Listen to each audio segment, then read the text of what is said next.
ఈరోజు ఈ వీడియోలో మనం ఏపీపీఎస్సీ ఎండోమెంట్కి సంబంధించి పేపర్ 2లోని హిందూ దేవాలయాల చరిత్ర ఆ టాపిక్కి సంబంధించిన ఒక 20 క్వశ్చన్స్ చూద్దాం. చాలా ఇంపార్టెంట్, అంటే సింపుల్గా అనిపించవచ్చు కానీ చాలా యూజ్ఫుల్ అవుతాయి. ఇవి మీరు ఆల్రెడీ చదువుతున్నారు, ప్రిపేర్ అవుతున్నారు కాబట్టి ఈ క్వశ్చన్స్లో మీరు ఎన్ని అటెంప్ట్ చేయగలిగారు అనేది కామెంట్లో తెలపండి. ఓకేనా? క్వశ్చన్స్ చూద్దాం టైం వేస్ట్ చేయకుండా. ఫస్ట్ క్వశ్చన్: భారతదేశంలో నిర్మాణాత్మక దేవాలయ వాస్తుశిల్పం అభివృద్ధికి గుప్తుల కాలం ఎందుకు ముఖ్యమైనది? ఓకేనా? ఆప్షన్స్ చూడండి, 4 ఆప్షన్స్ కూడా చూడండి. ఆన్సర్ ఏమవుతుంది? ఆన్సర్ ఆప్షన్ బి, స్వతంత్ర నిర్మాణాత్మక దేవాలయాల అభివృద్ధి జరిగినందుకు. ఓకేనా అండి? ఇది చాలా ఇంపార్టెంట్ ఈ క్వశ్చన్. నెక్స్ట్ క్వశ్చన్ చూద్దాం. క్వశ్చన్ నెంబర్ 2: దేవఘర్లోని దశావతార దేవాలయం ప్రధానంగా ఏ దేవతకు అంకితం చేయబడింది? ఆప్షన్ ఏ శివుడు, ఆప్షన్ బి విష్ణువు, ఆప్షన్ సి సూర్యుడు and option D Brahma. Answer ఏమవుతుందండి? ఆప్షన్ బి విష్ణువు. క్వశ్చన్ నెంబర్ 3: మహాబలిపురంలోని షోర్ టెంపుల్ను నిర్మించిన పల్లవరాజు ఎవరు? Option A Mahendravarman 1, option B Narasimhavarman 1, option C Narasimhavarman 2 and option D Parameshwaravarman 1. Answer ఏంటి? Option C Narasimhavarman 2.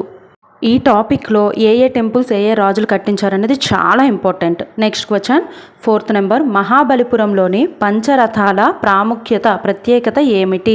Option A అవి ఇటుకలతో నిర్మించబడ్డాయి, ఆప్షన్ బి చెక్కతో నిర్మించబడ్డాయి, ఆప్షన్ సి ఏకశిలా నిర్మాణాలు, ఆప్షన్ డి భూగర్భ దేవాలయాలు. ఆన్సర్ ఏంటండి? ఆప్షన్ సి అవి శిలా నిర్మాణాలు. క్వశ్చన్ నెంబర్ 5: బృహదీశ్వర దేవాలయం తంజావూరును ఎవరు నిర్మించారు? ఆప్షన్ ఏ రాజేంద్ర చోళుడు 1, ఆప్షన్ బి రాజరాజ చోళుడు 1, ఆప్షన్ సి కులోత్తుంగ చోళుడు 1, ఆప్షన్ డి ఆదిత్య చోళుడు. ఆన్సర్ ఏంటి? ఆప్షన్ బి రాజరాజ చోళుడు 1. క్వశ్చన్ నెంబర్ 6: గంగైకొండ చోళాపురంలోని ప్రసిద్ధ శివాలయాన్ని నిర్మించిన చోళరాజు ఎవరు? ఆప్షన్ ఏ రాజరాజ చోళుడు 1, ఆప్షన్ బి రాజేంద్ర చోళుడు 1, ఆప్షన్ సి రాజాదిరాజ చోళుడు, ఆప్షన్ డి కులోత్తుంగ చోళుడు. ఆన్సర్ ఏంటండి? ఆప్షన్ బి రాజేంద్ర చోళుడు. క్వశ్చన్ నెంబర్ 7: ఐరావతేశ్వర దేవాలయం ఏ ప్రాంతంలో ఉంది? Option A Kanchipuram, option B Hampi, option C Darasuram, option D Madurai. Answer option C Darasuram. ఈ ధారాసురం ఆర్ ఐరావతేశ్వర దేవాలయం ఏ స్టేట్లో ఉందో కామెంట్లో చెప్పండి.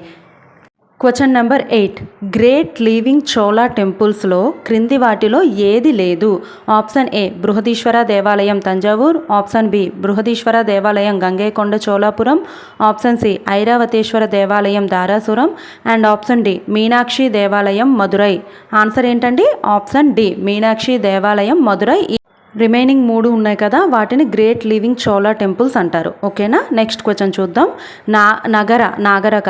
నగర దేవాలయ వాస్తు శైలికి ప్రధానంగా గుర్తింపు పొందిన లక్షణం ఏది అని అడిగారు. మనకి ఎన్ని స్టైల్స్ ఉన్నాయి? నగర, ద్రవిడ, వేసర. అవునా కాదా? సో ఆన్సర్ చూడండి ఏంటవుతుంది?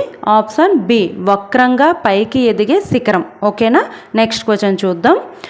ద్రవిడ దేవాలయ వాస్తు శైలిలో గర్భగృహం పైన ఉండే ప్రధాన నిర్మాణాన్ని సాధారణంగా ఏమంటారు? ఆప్షన్ ఏ గోపురం, ఆప్షన్ బి విమానం, ఆప్షన్ సి తోరణం అండ్ ఆప్షన్ డి మండపం. ఆన్సర్ ఏమవుతుంది? ఆప్షన్ బి విమానం. గోపురం వేరు, విమానం వేరు. ఓకేనా? అది డిఫరెన్స్ తెలుసుకోండి. నెక్స్ట్ క్వశ్చన్ చూద్దాం. నయనార్లు మరియు ఆల్వార్లు ప్రధానంగా ఏ ఉద్యమంతో సంబంధం కలిగి ఉన్నారు? ఆప్షన్ ఏ సూఫీ ఉద్యమం, ఆప్షన్ బి భక్తి ఉద్యమం, ఆప్షన్ సి బౌద్ధ ఉద్యమం అండ్ ఆప్షన్ డి జైన ఉద్యమం. ఆన్సర్ ఏమవుతుంది? ఆప్షన్ బి భక్తి ఉద్యమంకి సంబంధం ఉన్నారు నయనార్లు అండ్ ఆల్వార్లు. క్వశ్చన్ నెంబర్ 12: ఆల్వార్లు ప్రధానంగా ఏ దేవతా సాంప్రదాయానికి చెందిన భక్తులు? ఆప్షన్ ఏ శైవం, ఆప్షన్ బి వైష్ణవం, ఆప్షన్ సి శాక్తం, ఆప్షన్ డి సౌరం. ఆన్సర్ ఏమవుతుందండి? ఆల్వార్లు అన్నవాళ్ళు ప్రధానంగా వాళ్ళు విష్ణు భక్తులు. అంటే ఆన్సర్ ఇక్కడ ఆప్షన్ బి వైష్ణవం. క్వశ్చన్ నెంబర్ 13: నయనార్లు ప్రధానంగా ఏ సాంప్రదాయానికి చెందినవారు? ఆప్షన్ ఏ వైష్ణవం, ఆప్షన్ బి శైవం, ఆప్షన్ సి జైనం, ఆప్షన్ డి బౌద్ధం. ఆన్సర్ ఏంటి? ఆల్వార్లు వైష్ణవిజం, నయనార్లు శైవం. అంటే ఇక్కడ ఆన్సర్ ఆప్షన్ బి శైవం. నయనార్లు శివుణ్ణి పూజిస్తారు. Question number 14. విజయనగర కాలంలో దేవాలయాలు ప్రధానంగా ఏ విధమైన పాత్రను పోషించాయి? ఆన్సర్స్ చూడండి, ఆప్షన్స్ చూడండి ఏమవుతుందో. విజయనగర కాలంలో చాలా దేవాలయాలు కన్స్ట్రక్ట్ అయితే అయ్యాయి. ఇక్కడ ఆన్సర్ ఆప్షన్ సి, మత, సామాజిక, ఆర్థిక, సాంస్కృతిక కేంద్రాలుగా ఉండేవి. Question number 15. హంపీలోని విరూపాక్ష దేవాలయం ప్రధానంగా ఏ దేవతకు అంకితం చేయబడింది? ఆప్షన్ ఏ విష్ణువు, ఆప్షన్ బి శివుడు, ఆప్షన్ సి సూర్యుడు, ఆప్షన్ డి బ్రహ్మ. ఆన్సర్ ఏమవుతుంది? ఆప్షన్ బి శివుడు. విరూపాక్ష దేవాలయం శివుడికి సంబంధించినది. ఇది ఎవరు కట్టారో కూడా కామెంట్లో చెప్పండి, ఓకేనా. నెక్స్ట్ క్వశ్చన్ చూద్దాం.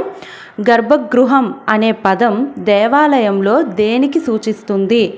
గర్భగృహం ఆప్షన్స్ చూడండి ఏమవుతుందో. తెలిస్తే కామెంట్లో రాయండి. ఇక్కడ ఆన్సర్ ఆప్షన్ బి, దేవతామూర్తి ఉండే అత్యంత పవిత్ర అంతర్గత స్థలాన్నే మనం గర్భగృహం అంటాము. దేవాలయంలో డిఫరెంట్ పార్ట్స్. Next question.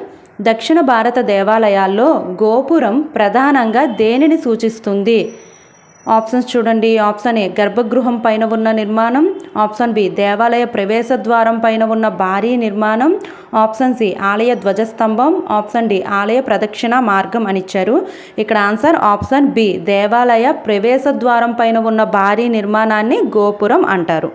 అదే గర్భగృహం పైన ఉన్న నిర్మాణాన్ని విమానం అంటారు, ఓకేనా. Next question. దేవాలయ నిర్మాణం, మూర్తి ప్రతిష్ట, పూజా విధానాలకు సంబంధించిన సాంప్రదాయాల్లో ఏవి ముఖ్యమైనవి?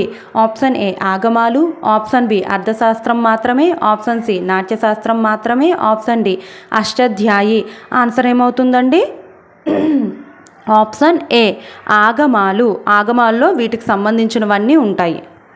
Question number 19. పల్లవుల దేవాలయ నిర్మాణంలో కనిపించే ముఖ్యమైన పరిణామం ఏది? చూడండి ఆప్షన్స్ ఒకటి చూడండి ఏమవుతుంది. Answer option B, rock cut మరియు స్ట్రక్చరల్ టెంపుల్స్ రెండింటినీ అభివృద్ధి చేశారు పల్లవులు. Question number 20. భారతీయ దేవాలయ చరిత్రలో దేవాలయాలు ఆర్థిక సంస్థలుగా కూడా మారడానికి ప్రధాన కారణాల్లో ఒకటి ఏది? అంటే ఆర్థిక సంస్థలుగా ఎందుకు మారాయి అంటే ఆన్సర్ ఏమవుతుంది? ఆప్షన్స్ అన్నీ చదవండి. ఇక్కడ మనకి ఆన్సర్ ఆప్షన్ ఏ, దేవాలయాలకు భూములు, దానాలు మరియు ఇతర ఆదాయ వనరులు లభించడం వలన వీటిని ఆర్థిక సంస్థలుగా కూడా చూసారా. ఇలాంటి క్వశ్చన్స్ మరెన్నో చేద్దాం. ఇందులో మీరు ఆల్రెడీ ప్రిపేర్ అవుతున్నారు కాబట్టి ఎన్ని మార్క్స్ వచ్చాయో కామెంట్లో తెలపండి. ఎండోమెంట్ ఆఫీసర్కి చాలా ఇంపార్టెంట్. ఈ వీడియో మీకు నచ్చితే ఉపయోగపడింది అనుకుంటే లైక్ చేసి సబ్స్క్రైబ్ చేసుకోండి. Thank you.